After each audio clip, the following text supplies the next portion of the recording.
আমাদের জীবনে এমন কিছু মানুষ থাকে দেখবেন তারা আমাদের কখনোই কোনো ভালো কিছু খুঁজে পায় না। আমাদের কোনো কিছুর মধ্যে তারা ভালো কিছু খুঁজেই পায় না।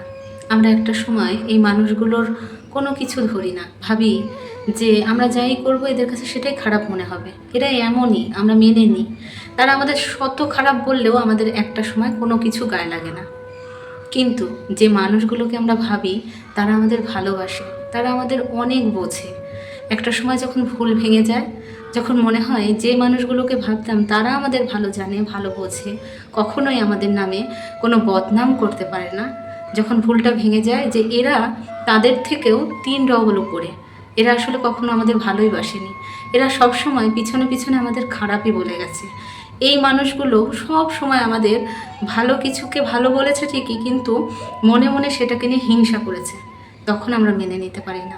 আসলে এই মানুষগুলো বন্ধু সেজে বসে থাকে, কিন্তু কোথায় গিয়ে আঘাতটা করলে আমরা একদম শেষ হয়ে যাব এরা সেটা খুব ভালো করে জানে।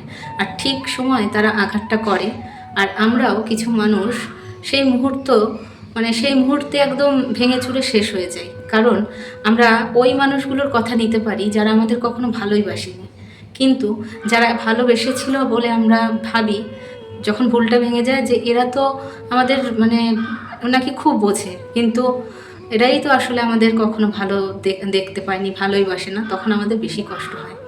তাই মানুষের সাথে ভেবেচিন্তে মিশবেন। যাকে খুব ভালো বন্ধু ভাবছেন এমনও হতে পারে যে সে আপনার কখনোই ভালো চায় না, তাই খুব সাবধানে মিশবেন, মনের কথাগুলো খুব সাবধানে মানুষকে বলবেন, দরকার হলে বলবেনই না। নিজের মা, ভাই, নিজের সন্তান বা নিজের মা বাবা ছাড়া কাউকে আর বলার দরকার নেই, কারণ কে কখন বন্ধু থেকে শত্রুতে পরিণত হবে আপনি বুঝতেই পারবেন না। আর সেই বন্ধুগুলোকে যখন দেখবেন যে তারাই সব থেকে বড় শত্রু, সেটা আপনি মেনে নিতে পারবেন না, তখন একদম ভিতর থেকে শেষ হয়ে যাবেন। তাই খুব সাবধান, খুব সাবধান।